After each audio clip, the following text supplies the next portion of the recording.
ஒரு அழகான கிராமத்துல புத்தரோட சீடனாக இருந்து பிறகு தன்னோட கிராமத்திற்கே ஆசிரமம் அமைத்து வாழ்ந்து வந்தாரு ஒரு துறவி. அவர்கிட்ட பல மனிதர்கள் சீடர்களா சேர்ந்தாங்க. அவங்க எவ்வளோ பெரிய மனிதர்களாக இருந்தாலும் சரி, துறவிகிட்ட சீடரா சேர்ந்ததுக்கு அப்புறம் அடுத்த நாள்ல இருந்து அவங்க முழுமையா துறவியா மாறிடுவாங்க. அவங்களுடைய சொத்து சுகங்கள், அவங்க அது வரைக்கும் அனுபவிச்ச எல்லா விஷயங்களையுமே விட்டுட்டு முழுவதுமா துறவியா மாறிடுவாங்க. அவங்க சாப்பிடுறதுக்கு தினமும் காலையில எழுந்து எல்லா வீடுகளுக்கும் போயிட்டு யாசகம் வாங்கி அது மூலமா அவங்க சாப்பிடுவாங்க. இது அந்த குரு துறவிக்கும் பொருந்தும். இப்படிப்பட்ட சூழ்நிலையில ஒரு ஒரு அரசனோட மகன் அவன் சொத்து சுகங்கள் எல்லாத்தையும் விட்டுட்டு துறவிகிட்ட நான் துறவரம் மேற்கொள்ள போறேன், என்னையும் சீடரா ஏத்துக்கோங்க அப்படின்னு கேக்குறாரு. துறவியும் சரிப்பாவா அப்படின்னு சொல்லிட்டு அவரோட ஆசிரமத்துல சேர்த்துக்கிட்டாரு. அந்த அரசனோட மகன் ரொம்ப ஆடம்பரமா வளர்ந்தவன், தினமும் விதவிதமான சாப்பாடு சாப்பிட்டவன், விதவிதமான உடைகள் எல்லாம் உடுத்தி ரொம்ப மகிழ்ச்சியா வாழ்ந்த ஆளு அவன். ஆனா திடீர்னு எல்லாத்தையும் விட்டுட்டு ஒரு துறவியா வாழணும் அப்படிங்கிறது கொஞ்சம் கஷ்டமான செயல்தான். இத துறவி நல்லா உணர்ந்துகிட்டாரு. அது மட்டும் இல்லாம அடுத்த நாள் காலையில இருந்து இவர் அங்க அந்த ஊர்ல இருக்கிற எல்லா மனிதர்கள் கிட்டையும் போய் யாசகம் வாங்கி அது மூலமா தான் சாப்பிடணும். இது ஒரு மாதிரி தர்ம சங்கடமான நிலைமை தான். ஏன்னா இதுக்கு முன்னாடி இவர் அரசனோட மகன், அதாவது இளவரசர், எல்லாருமே இவர் மேல நிறைய மரியாதை வச்சிருந்தாங்க. ஆனா இப்போ எல்லார்கிட்டையும் இவர் போய் யாசகம் வாங்குறது அப்படிங்கிறது இவர் மனசுக்கு கொஞ்சம் கஷ்டமா தான் இருக்கும். அதனால துறவி என்ன சொன்னாருன்னா, இங்க பாருப்பா, நீ இன்னைக்கு தான் இங்க சேர்ந்து இருக்க, நீ நாளையிலிருந்து இந்த யாசகம் எல்லாம் வாங்கித்தான் ஆகணும். ஆனா உன்னோட நிலைமை எனக்கு புரியுது. அதனால நீ ஒண்ணு பண்ணு, நம்ம ஆசிரமத்திலேயே பல பெண் துறவிகள் எல்லாம் இருக்காங்க. அந்த பெண் துறவிகள் எல்லாம் ஆசிரமத்திலேயே சின்னதா ஒரு வீடு கட்டி அவங்க அங்கதான் வாழ்ந்துகிட்டு இருக்காங்க. நீ நாளையிலிருந்து காலையில சாப்பிடுறதுக்கு நான் சொல்ற ஒரு பெண் துறவியோட வீட்டுக்கு போ, அங்க உனக்கு சாப்பாடு கொடுப்பாங்க, அந்த சாப்பாட்டா சாப்பிடு. உனக்கு எப்ப தோணுதோ அப்ப இருந்து யாசகம் வாங்கி சாப்பிடுறதுக்கு ஆரம்பிக்கலாம் அப்படிங்கிறது சொன்னாரு. அந்த ஆளுக்கும் இது சரியாதான் படுது. ஏன்னா இவர் உடனடியா போயிட்டு யாசகம் கேட்க முடியாது இல்லையா? அடுத்த நாள் காலையில எழுந்து அந்த பெண் துறையோட வீட்டுக்கு இந்த மனிதர் போறாரு. போற வழியில அவருக்கு பலவிதமான எண்ணங்கள் தோன்றிக்கிட்டே இருக்கு. ஏன்னா அவர் ஒரு இளவரசராக வாழ்ந்தவர். ஆனா இங்க இந்த ஆசிரமத்துல அவரோட காலை உணவு எப்படி இருக்கும் அப்படிங்கிற எண்ணங்கள் எல்லாம் தோணிக்கிட்டே இருக்கு. அவர் காலை உணவு எப்பவுமே ஒரு பெரிய தட்டுல எல்லா விதமான உணவுகளும் வச்சிருப்பாங்க. எல்லாத்தையுமே அவர் ரொம்ப ரசித்து ருசித்து சாப்பிடுவாரு. இப்போ அதெல்லாம் அவருக்கு எப்படியும் கிடைக்காது. இந்த பெண் துறவியோட வீட்டுல ரொம்ப சாதாரணமான உணவு தான் கொடுப்பாங்க, அதுதான் சாப்பிட வேண்டியிருக்கும் அப்படிங்கிற மாதிரி அவன் நினைச்சுக்கிட்டே போறாரு. அந்த பெண் துறவியோட வீட்டுக்கு போயிட்டாரு. அந்த பெண் துறவி, ஐயா வாங்க உள்ள வாங்க அப்படிங்கிட்டு சொல்லிட்டு கூட்டிட்டு போய் உட்கார வச்சு உபசரிப்பெல்லாம் பண்றாங்க. சாப்பாடு எடுத்து வைக்கிறாங்க. தட்டு மேல இருந்து அந்த இலையை எடுக்கிறாங்க. தட்டை பார்த்து இவருக்கு ரொம்ப பெரிய ஆச்சரியமா இருக்கு. ஏன்னா அவரு எப்பயுமே காலையில சாப்பிடுற சாப்பாடு எப்படி இருக்குமோ அதே மாதிரி அதே வகையான உணவுகள் எல்லாம் அந்த தட்டுல இருக்கு. அந்த மனிதருக்கு ஒரு அதிர்ச்சியா கூட இருந்தது. நான் காலையில இப்படியெல்லாம் சாப்பிடுவேன்னு நான் மனசுல நினைச்சிட்டு வந்தேன்.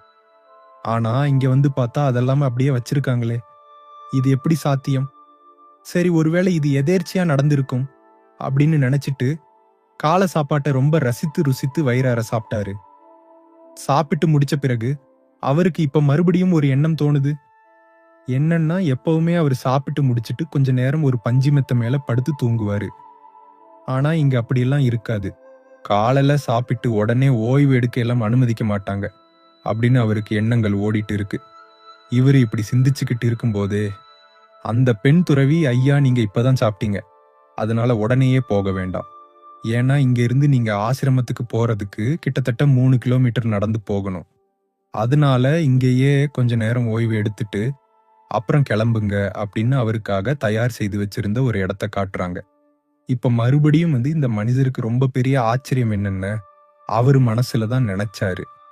ஆனா அதையெல்லாம் தான் அந்த பெண் துறவி நிறைவேற்றிக்கிட்டு இருக்காங்க. இதெல்லாம் எப்படி நடக்குதுன்னு அவருக்கு ஒரே குழப்பம்.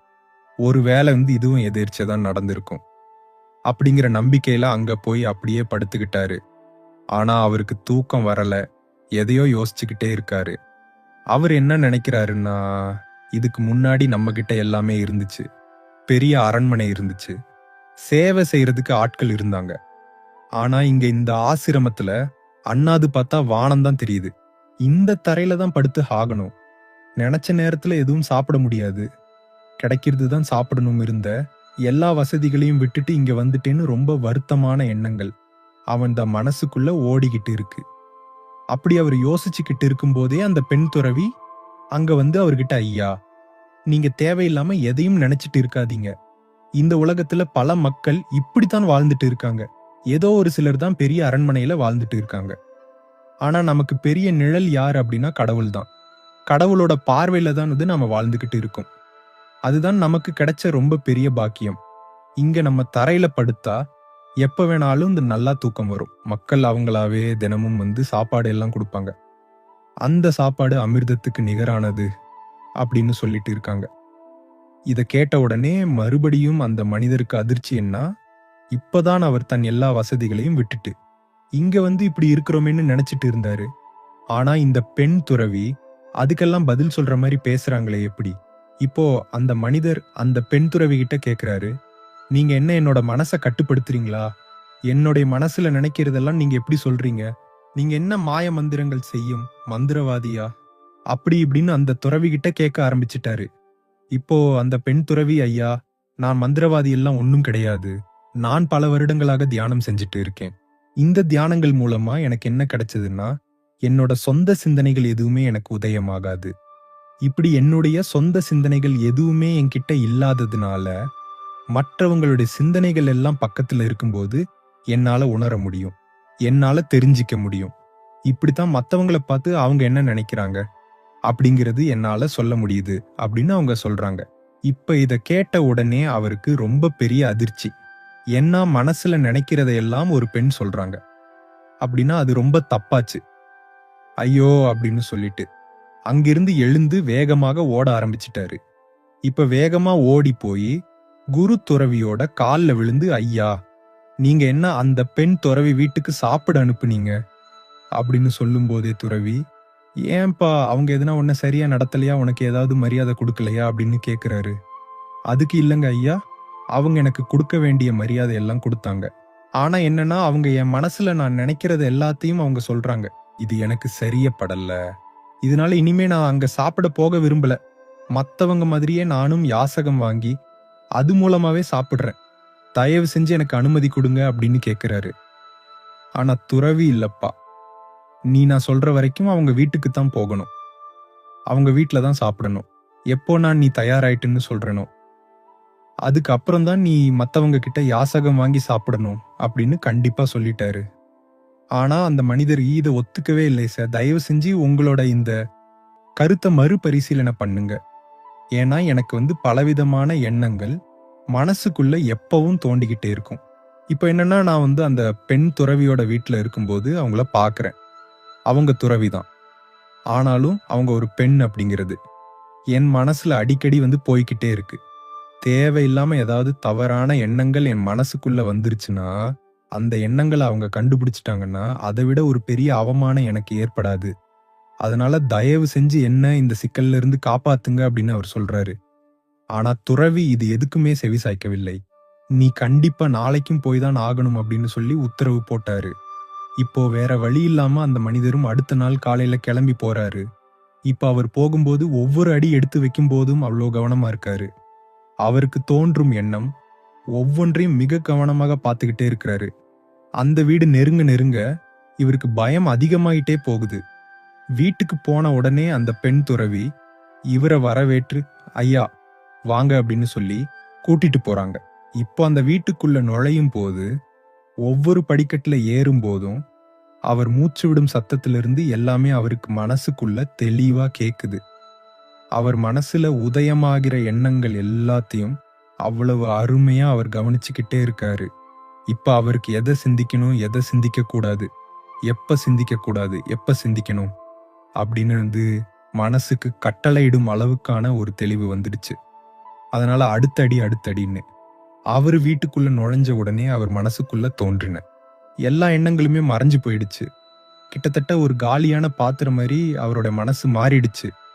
உடனே அப்பதான் அவருக்கு தோணுது, இப்ப நமக்கு எந்த எண்ணங்களுமே தோன்றலையே அப்படின்னு மனசுக்குள்ள ஒரு ரொம்ப பெரிய மகிழ்ச்சி உண்டானது. அதுக்கப்புறம் திரும்ப வேகமா துறவிகிட்ட வந்து அங்க நடந்ததெல்லாம் சொல்றாரு. அதுக்கு துறவி, இங்கே பாருப்பா, துறவரத்துல இதுதான் ரொம்ப முக்கியமான விஷயம், இது எல்லாருக்குமே பொருந்தக்கூடியதுதான். இப்ப என்னன்னா, நீ நினைக்கிறது அந்த பெண் துறவி கண்டுபிடிச்சிடுவாங்க அப்படிங்கிறதுக்காக நீ எவ்வளவு கவனமாக இருந்த ஒவ்வொரு எண்ணத்தையும் நீ உன் கட்டுப்பாட்டுக்குள்ள வச்சிருந்தா. நீ அவ்வளோ கவனமா இருந்தே இதே போல நீ நினைக்கிற எல்லாத்தையுமே மத்தவங்க கண்டுபிடிச்சிடுவாங்க அப்படிங்கிற எண்ணம் உன்கிட்ட இருந்துச்சுன்னா உனக்கு எந்த ஒரு தீய எண்ணங்களுமே வராது. எப்பவுமே நல்ல எண்ணங்கள் மட்டும்தான் உன்கிட்ட இருக்கும். இதை நீ கடைபிடிச்சுக்கிட்டே வந்தா போதும். நாளடைவில் உனக்கு எண்ணங்கள் எப்ப தோன்றணும், என்ன எண்ணங்கள் தோன்றணும், எந்த எண்ணங்கள் தோன்றக்கூடாது அப்படிங்கிற வழி ரொம்ப சுலபமா தெரிஞ்சிடும். அதே மாதிரி மற்றவங்களையும் நீ ரொம்ப அழகா அற்புதமா வழி நடத்தலாம் அப்படின்னு ஆசீர்வாதம் செய்து அனுப்பி வைக்கிறாரு. இது போல தாங்க நம்ம வாழ்க்கையிலையும் இது ஒரு மந்திரம் மாதிரி ஞாபகம் வச்சுக்கோங்க. அது என்னன்னா, நீங்க என்ன நினைச்சாலும் அதை மற்றவங்க கண்டுபிடிச்சிடுவாங்க. மற்றவங்களுக்கு அந்த சக்தி இருக்கு அப்படிங்கிறத நீங்க மனசுல வச்சுக்கிட்டுங்கன்னா போதும். உங்க மனசுக்குள்ளார எந்த ஒரு தீய எண்ணமுமே வராது. ஏன்னா யோசிச்சு பாருங்க, நீங்க ஏதாவது ஒண்ணு நினைக்கிறீங்க, அந்த எண்ணம் உடனே மற்றவங்களுக்கு தெரிஞ்சிடும் அப்படின்னா கண்டிப்பா அந்த எண்ணத்தை நீங்க நினைக்கவே மாட்டீங்க. அதனால மறுபடியும் சொல்றேன், நீங்க நினைக்கிற எல்லாத்தையுமே மற்றவங்க கண்டுபிடிச்சிடுவாங்க. மற்றவங்களுக்கு அது ரொம்ப சுலபமா புரிஞ்சிடும். அப்படிங்கிற மாதிரி ஒரு எண்ணத்தை உங்க மனசுக்குள்ளால விதைங்க. அந்த விதைய மட்டும் விதைச்சிட்டீங்கன்னா அதுக்கப்புறம் தான் எல்லா கெட்ட எண்ணங்களுமே உங்களை விட்டு போகிறோம். நாளடைவில் ரொம்ப நல்ல எண்ணங்கள் மட்டும்தான் உங்களுக்குள்ள இருக்கும். உங்க வாழ்க்கையுமே ரொம்ப சிறப்பாக மகிழ்ச்சியாக இருக்கும். மேலும் இது போன்ற நல்ல நல்ல கதைகளை தொடர்ந்து பார்த்து மகிழ இந்த சேனலை சப்ஸ்கிரைப் செய்யுங்கள். உங்கள் கருத்துக்கள் மற்றும் வேறு எந்த மாதிரி கதைகளை பார்க்க விரும்புகிறீர்கள் என்று காமெண்ட் பாக்ஸில் தெரிவியுங்கள்.